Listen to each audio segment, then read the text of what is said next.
Here we are for another week where I am your host, Andrew Leonard, with the Full Ascent podcast. Yeah, I have a feeling you and I are gonna be arm wrestling over that for, like, every episode to come. Who's the host? Who's the co-host? Well, then, I am your co-host. I am Dr. Mark Leonard, and I am just someone who is just really happy today. That's great. Why are you so happy today? The sun is shining. I got Yeah. up. Yeah, right? Yeah, I've gotta tell you what, so it has been an interesting weather pattern here in Hawaii. It has been cold. I Mm. now other people are like, "Oh, boo-hoo, it's been cold." It was, like, 70 degrees and windy. I know, it's snowing there, Hey, whatever. no, it's not. Uh, But for me, it is really cold, and when all I wanted to do was spend, just an hour or 2 out at the beach enjoying some warm weather, it did not happen. But well, I'm today is sunny, so I'm happy. in your video yesterday. It looks like you had a little bit of a sunburn, so it looks like you've been on the beach a little bit at least. Just enough, just enough. Yeah, Yeah. that's nice. It is not snowing here, but we have been in this terrible in between. The way I see it, if it's going to be cold, let's have snow. If it's going to be warm, let's be warm.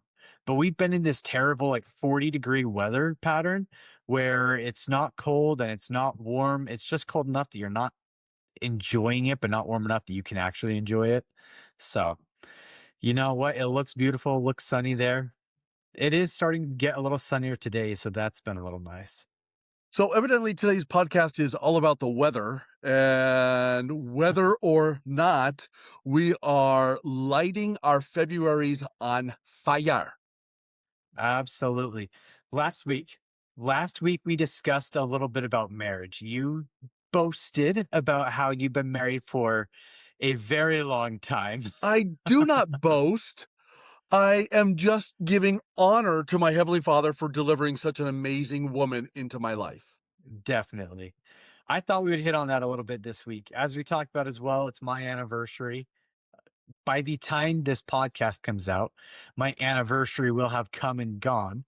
But I figured it would be a lot of fun to kind of pick your brain and talk about relationships, talk about marriage, and figure out how you've lasted so long and kind of the skill set you think is needed in order to have a successful marriage. Oh, wow. What a great topic. And evidently, the theme song I had going in my head was not the theme song for this. I have that. Oh man, what was that show? Love and Marriage, Love and Marriage. Do you know what I'm talking about? No, but you're just going to No, sing every week, aren't you? maybe I will. I have no idea. So this is amazing.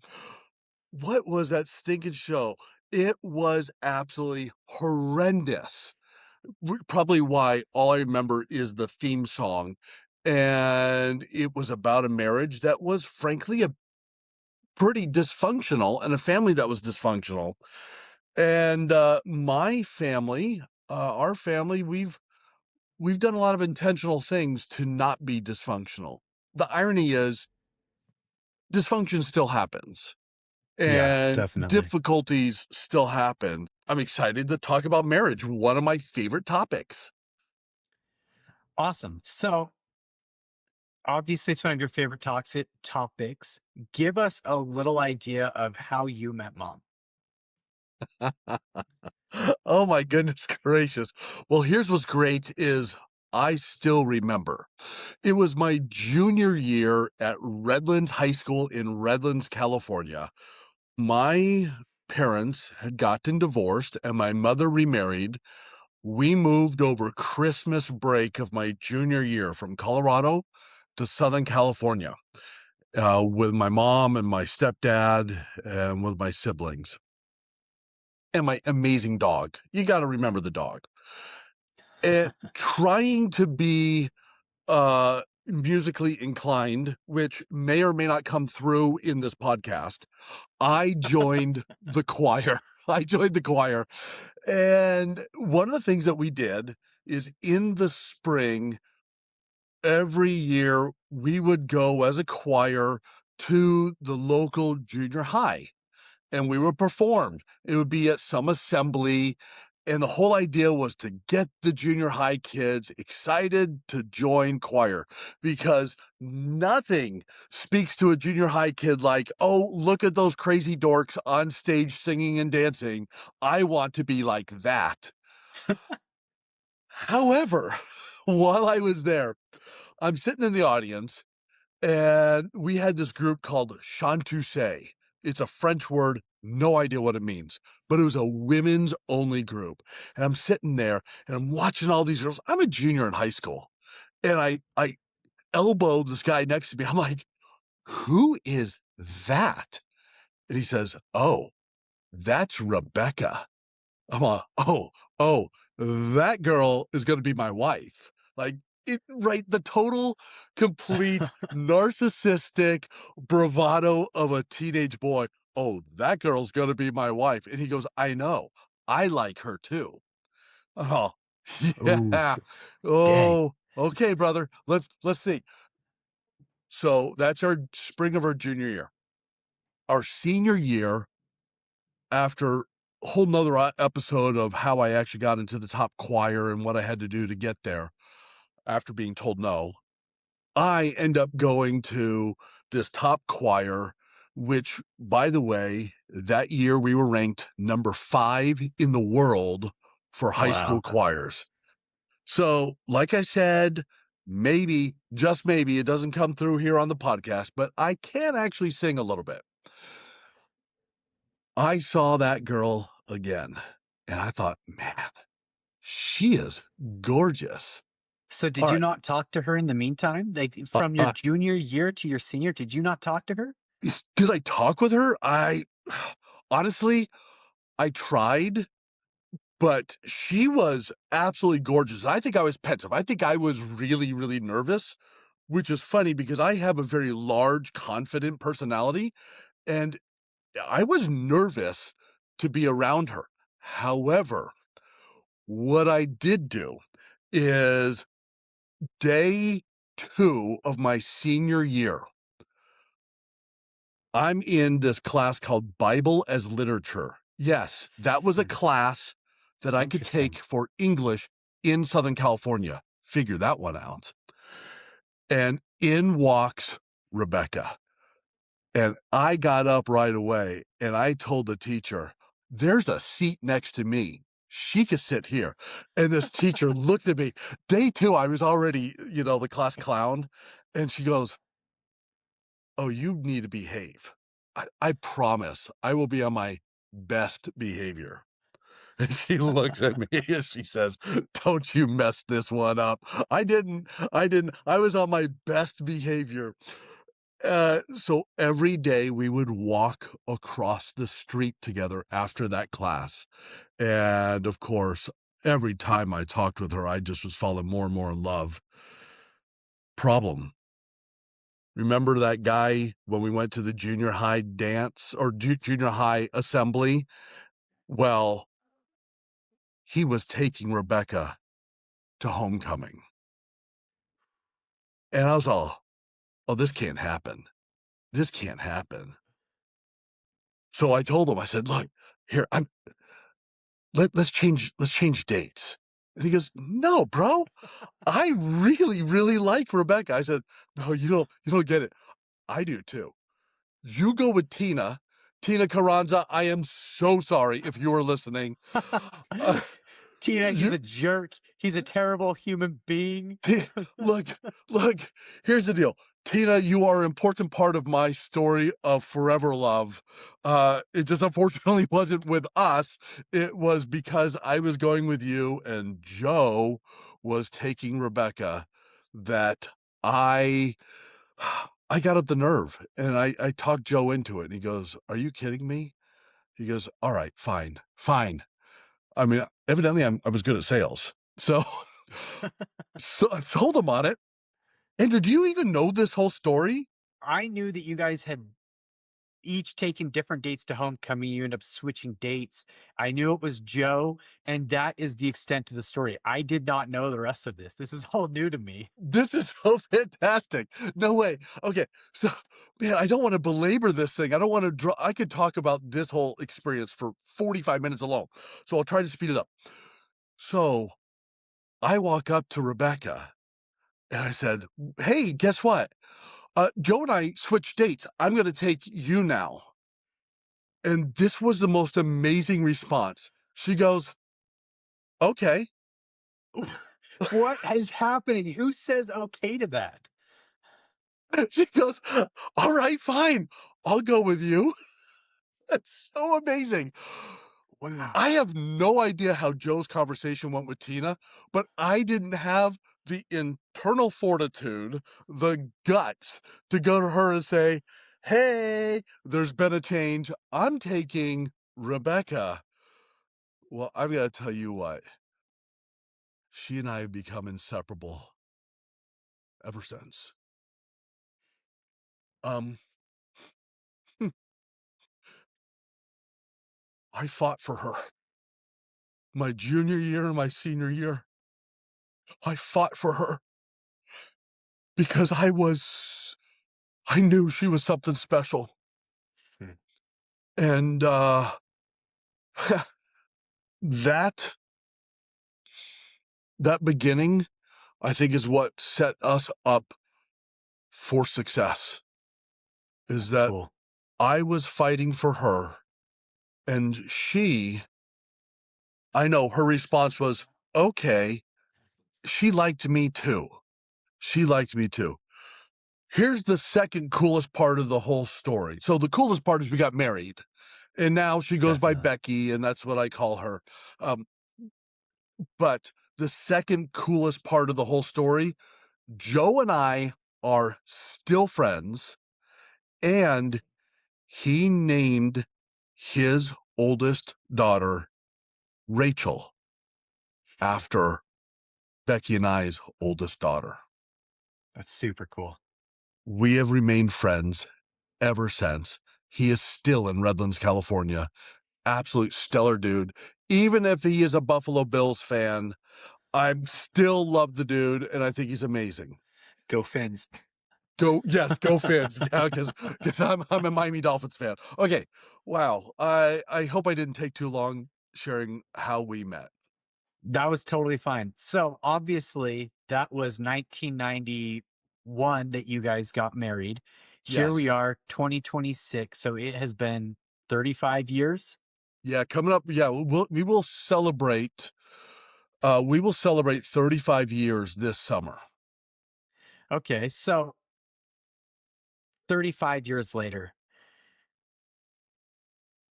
how has your definition of love changed from high school bro Mark Leonard, at 18 years old to where it is today?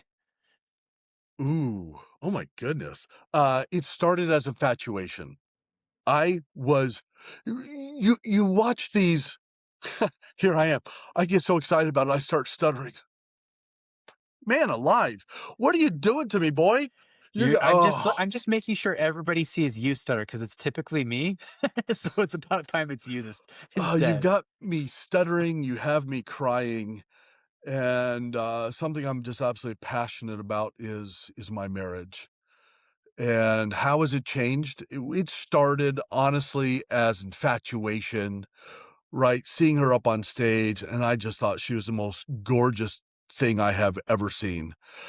Um, cool story, side story. I was not a member of the Church of Jesus Christ of Latter-day Saints. I was raised in a very different type of home. And was given a set of morals and values, but it certainly was um different. I'll just say it was different. It was different. It was very common in my upbringing, swearing, drinking, sex, and drugs.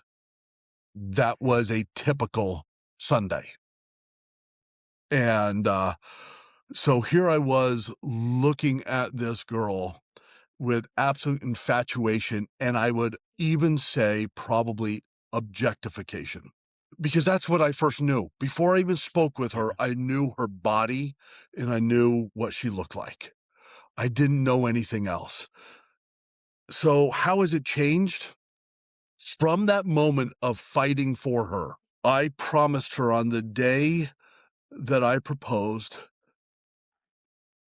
that I will make her laugh every day for the rest of her life.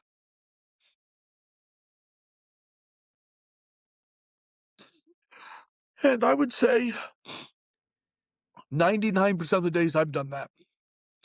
Uh, the good news is, not all of them were because I'm just funny. Some of them were just because I think she laughed because she probably said, "How did I end up with this goofball who would do some boneheaded stupid things?" But I promised to make her laugh. And how has it changed? That infatuation has turned into an absolute dedication that, no matter what, it was her and I that came first, period. Um, and it actually comes from something that my dad taught me. So my parents got divorced when I was 16 years old. On I won't go into the whole ugliness of it, but let's just say I was called into court to testify. Dang.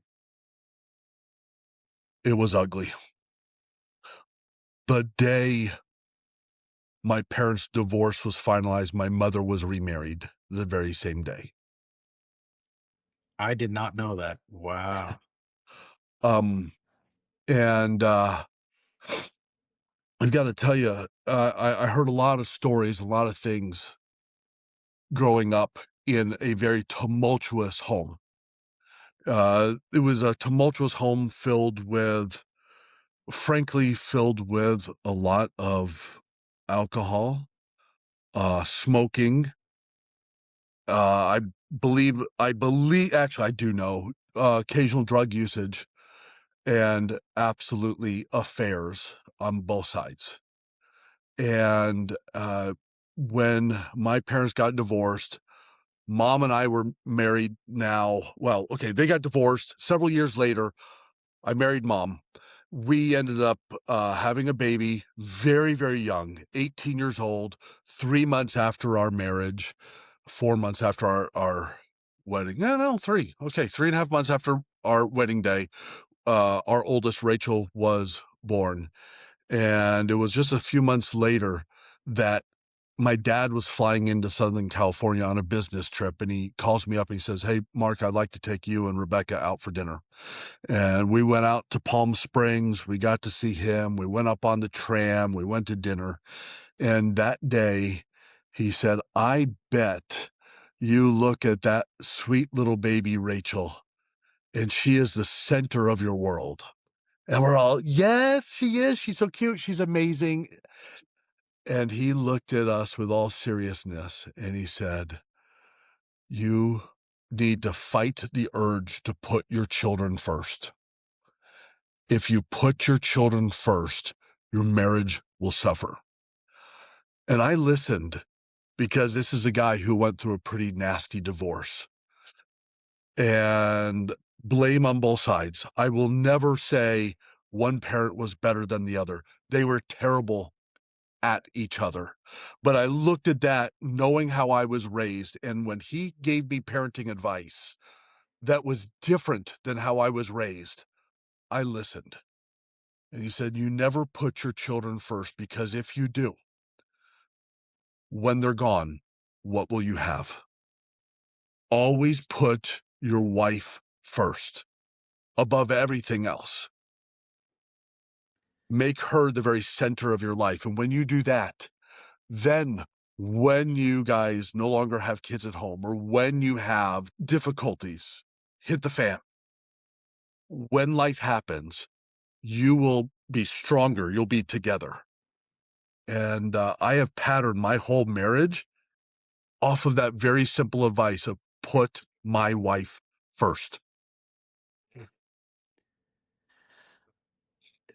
So, growing up in a home like that, I'm sure it was a little difficult for you to do that, right? To put mom first because that's not necessarily what you saw.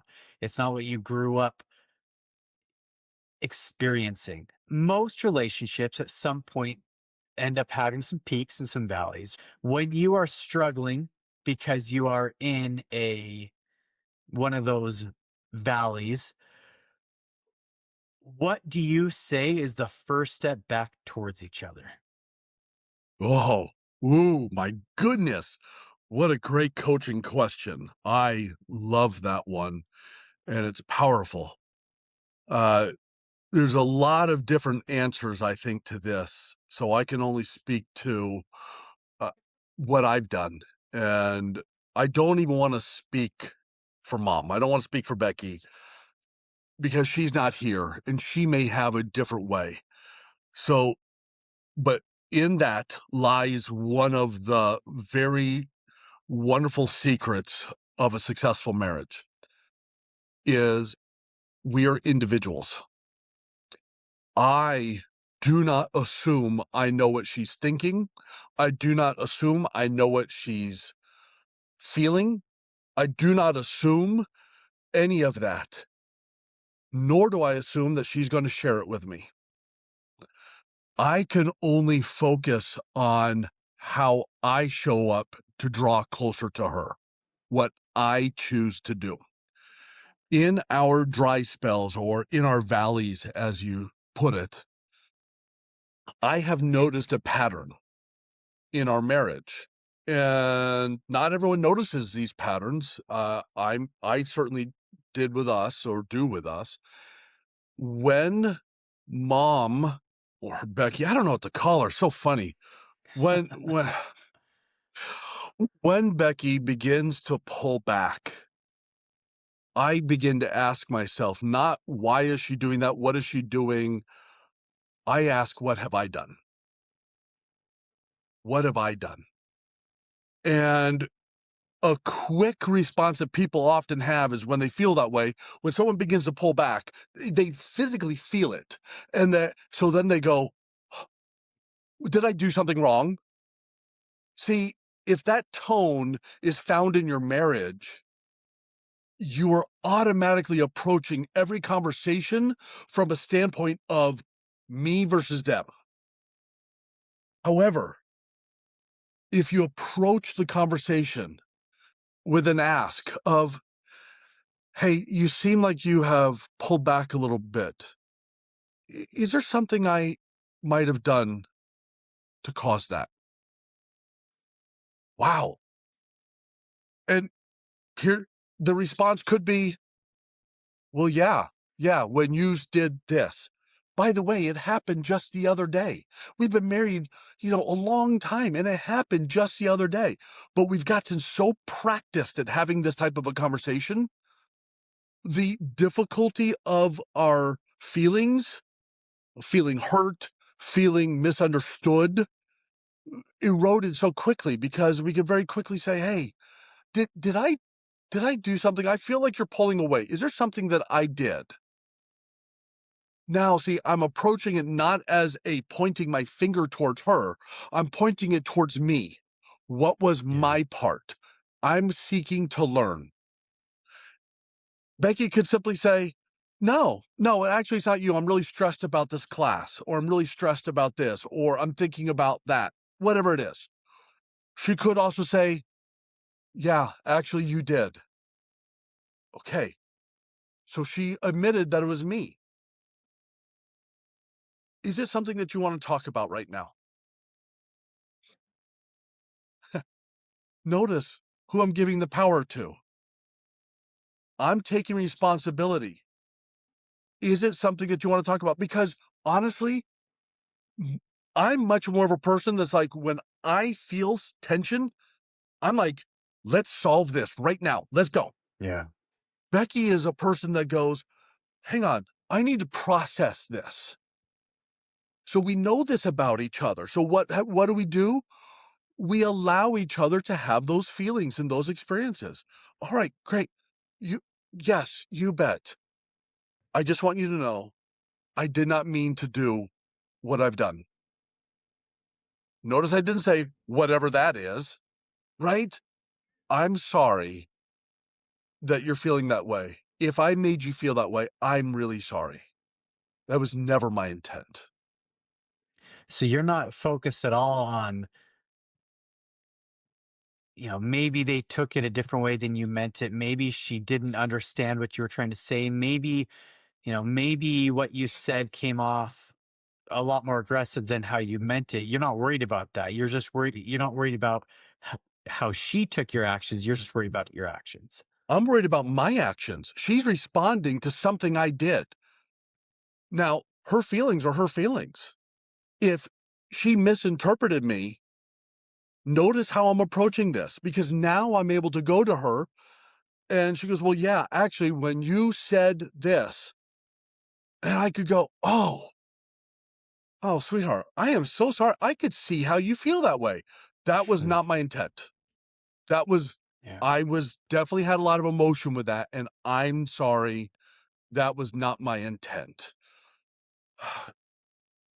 Right there, do you realize 99% of our arguments, quote unquote, I put in quotes because we argue so seldom. We have high emotion conversation. That's okay. But an argument is always approached from a standpoint of what did I do that because maybe it was misinterpreted. Maybe I said it wrong. Maybe that's exactly what I said, and maybe that's what I meant. Shame on me. I should Yeah. never treat my wife, my best friend, the person I fought for since high school in that way. But sometimes we're human Definitely. and we make stupid mistakes. So then I am going to own it. By the way, if she's just stressed about something else and it's not me, didn't that just take a lot of pressure off of me? Right? Yeah. I gave her opportunity, and she models it the same way with me as well, by the way. Uh, and, she we we we have a joke. We're like, "You say things to me that no one in this world can get away with." And she smiles, she goes, I know," because she knows me. Eh, but she calls me on my crap. Sometimes it causes a laugh. Sometimes it's a nod that's like, "Oh, you did not just say that," right? Sometimes it is. Sometimes it was unexpected. Whatever it is, approach it from what did I do? If it wasn't me, now I quickly switch into how can I support you? Yeah. What could I do to ease this? What's going on? Explore, find out. And if she doesn't want to talk about it, you know what we do? We hold hands. We go for a walk. We cuddle on the couch. We just can sit in silence for a little bit. Mhm. So there are times when maybe something's bothering her and she just doesn't want to talk about it, and that's okay. Mhm. Yeah. Okay. Well, look, here's the deal.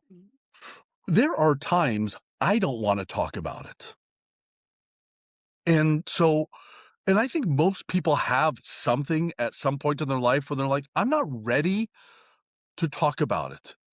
Uh, it happens with my employees, right? Yeah. I intentionally step back and don't talk about it at that moment because I was too upset and frustrated. Had I approached it at that moment with frustration, my employees will pick up on the frustration, not the love, not the care, not the concern. Most people want to be valued, they want to be heard, they want to be understood, they want to be respected.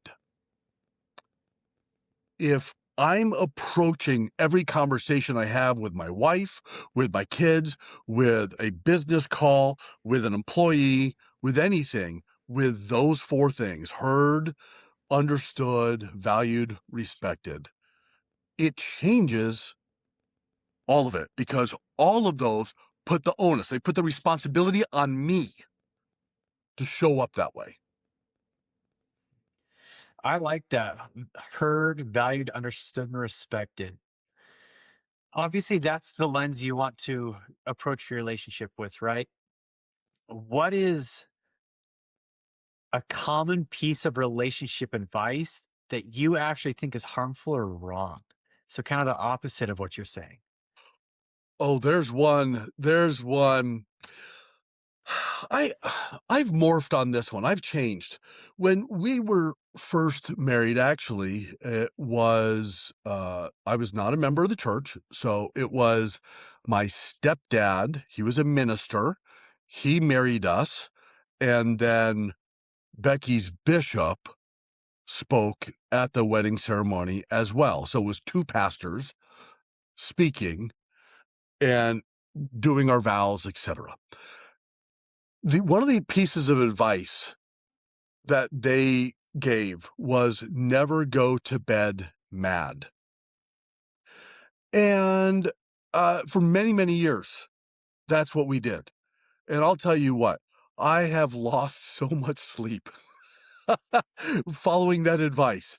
Now, I'm not saying I value sleep more than my relationship. However, I wonder if some of those conversations would have been better in the morning after we got some sleep and got some food. Mm.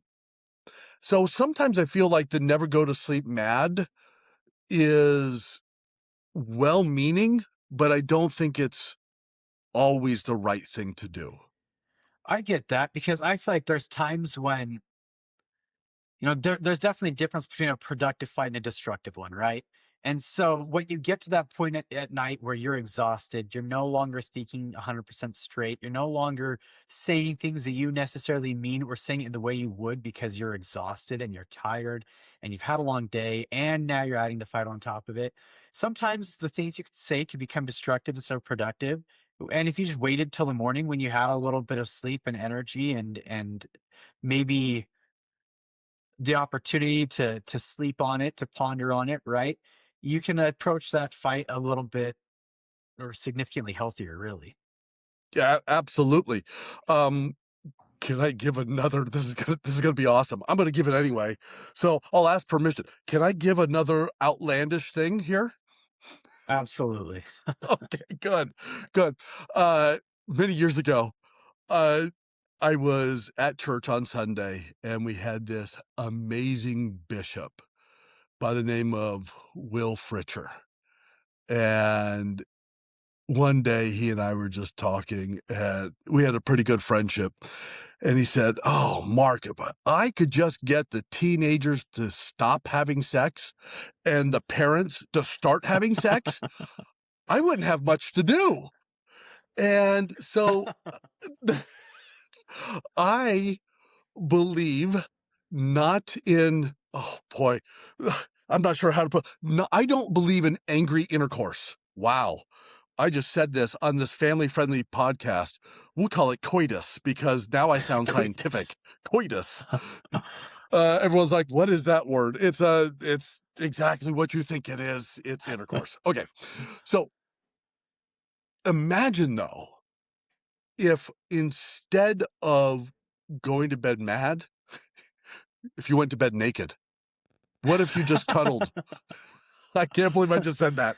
You're just ticked off at each other. Just fine, take your clothes Take off, it getting off. all Take take I guess take I'll it. lay here with you.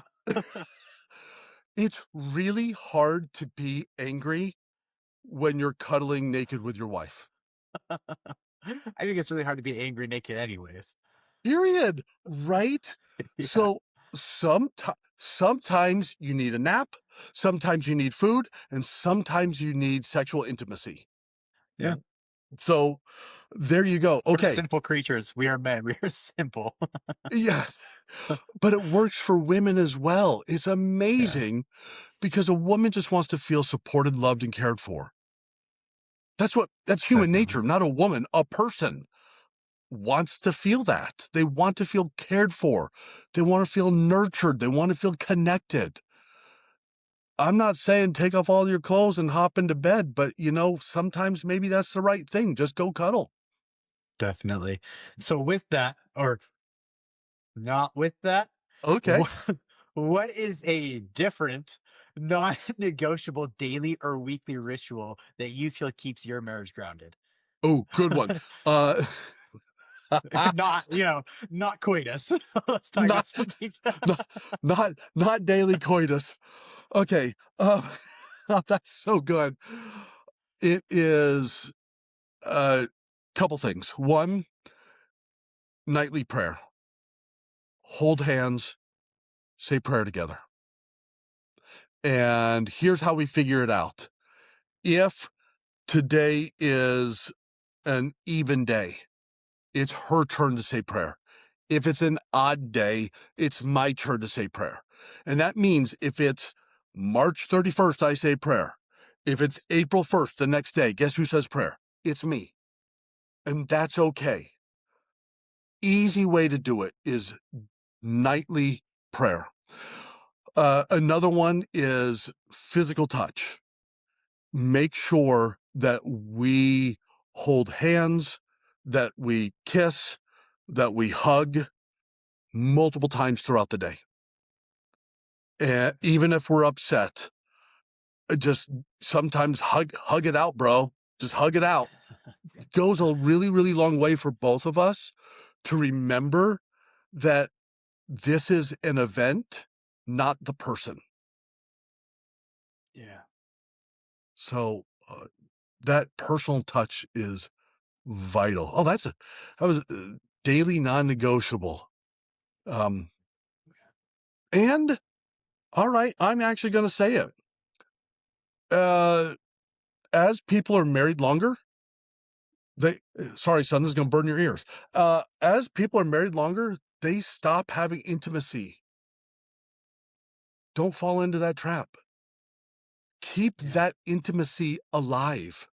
Plan it if you have to. And send your wife a postcard and be like, hey, babe, Friday night, you and me. It's called an iPhone and an emoji, right? Send an emoji that only you guys understand and know. We have key terms. We call it lemon cake and Nutella cake. Lemon cake is, hey, lingerie time. Lemon, lingerie. Nutella is naked time. So- L and N. No, really, really original. Actually, that's really cool. That's really funny. I hope I never hear that when I'm around you. I really hope you And never I hear that am too. and I am never serving either lemon cake or Nutella cake as a dessert when you're around. Right? So there goes our favorite family lemon bars Yeah, Dunzo. or Texas chocolate sheet cake. That's out the window now. But I know this seems really personal, but isn't relationship personal? Definitely. Shouldn't we really be fighting for those things all the time? So everything you're saying here is very intentional, which I find really Mm, interesting because a lot of times people get into relationships and they just kind of get into the flow every day, right?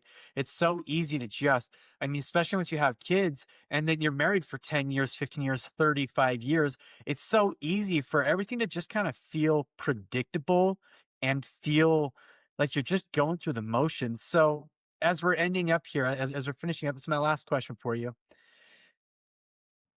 Besides lemon bars and Nutella cake or lemon cake and Nutella cake, how do you feel you can keep curiosity and excitement alive even when you feel like you know everything about the other person, even as though you feel like and you've been together forever, 35 years, there's a lot of people that that's all they get in their lifetime and then they pass away. So how do you keep that alive?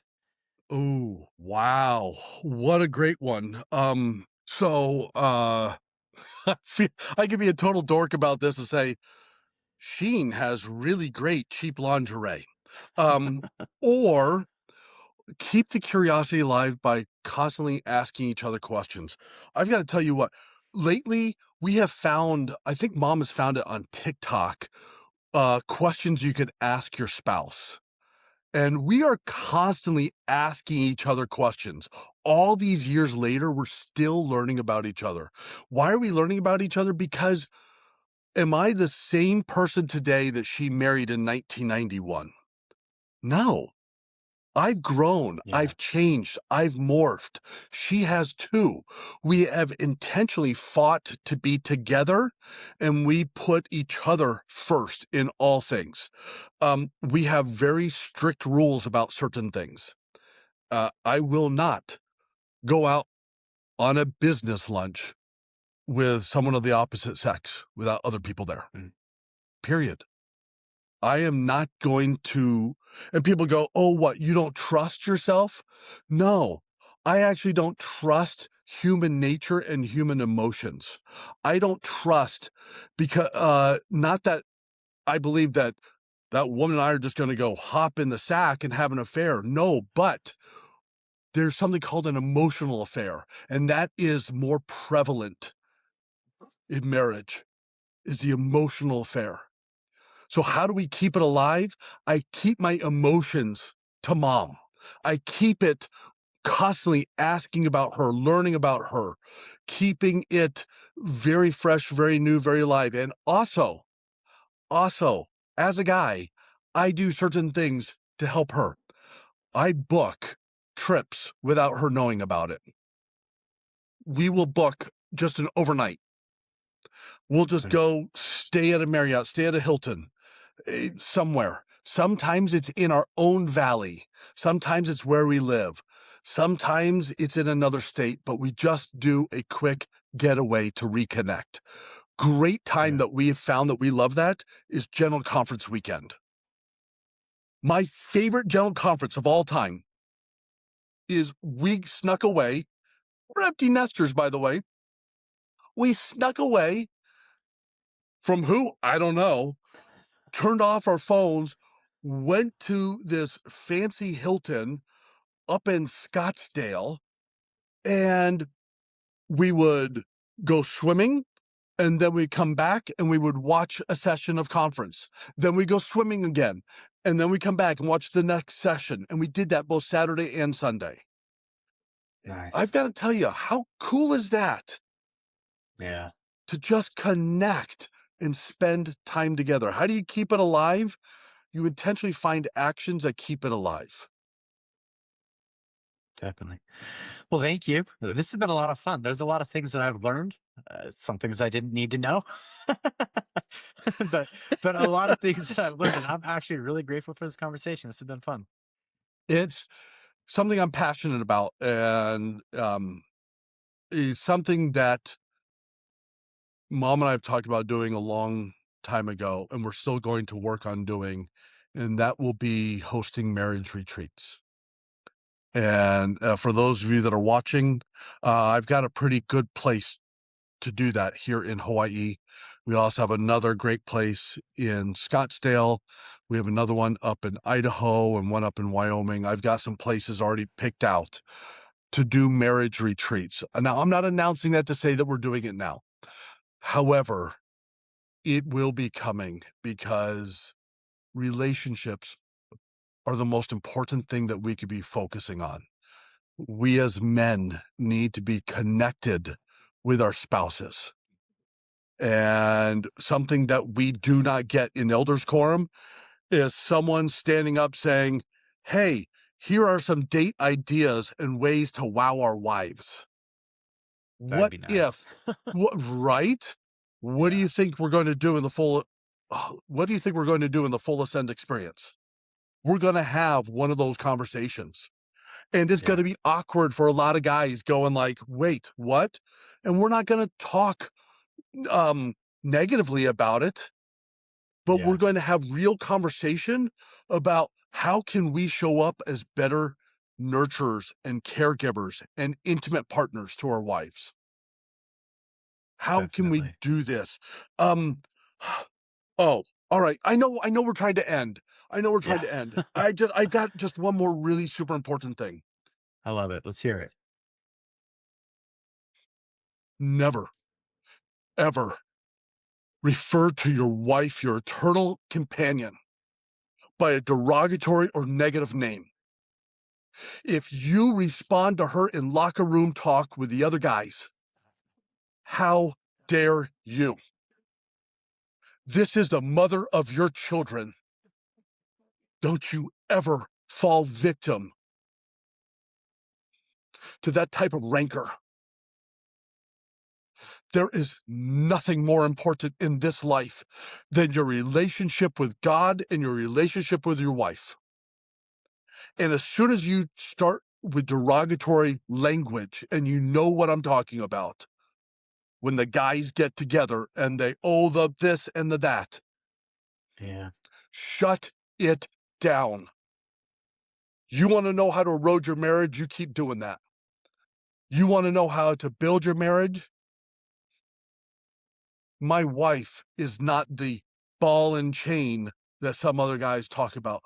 My wife is my best friend. She's my companion. She is the person that I wake up every day excited to do life with. I will never, ever stand for someone talking negatively about their spouse that way. You're better than that. I am really passionate about this because too many men are disgusting that way. And women, you do it too. That's a disgusting excuse for a relationship. Yeah. I know I just spit a lot of fire, but I'm passionate about this because the person that will get you through hell, because you're going to go through it, is your spouse. Yeah. Don't you want to do it together? Definitely. Oh, all right. So, so like you said, understood, valued, something and respected. What was the third one? Heard. Heard. Understood, valued, heard, respected. That's right. That's right. That's all we got to do. Understood, valued, heard, respected, and keep it fresh. Absolutely. Awesome. All right. Hey, if you're listening to this on a Tuesday, my question for you is, what are you planning for date night Friday? All right, everyone, respond with a comment. I want to know what your date night idea is, because let's learn from each other and let's do something crazy and fun. We are going to be Definitely. watching fireworks uh because it's a Friday night in Honolulu and fireworks shoot off right there, and we're going to sit here on the balcony and watch those. Awesome. Absolutely. Leave a comment below. Let us know what you're doing for date night so I can use it here in the future. And we will see you guys next week. Thanks, everyone. Bye.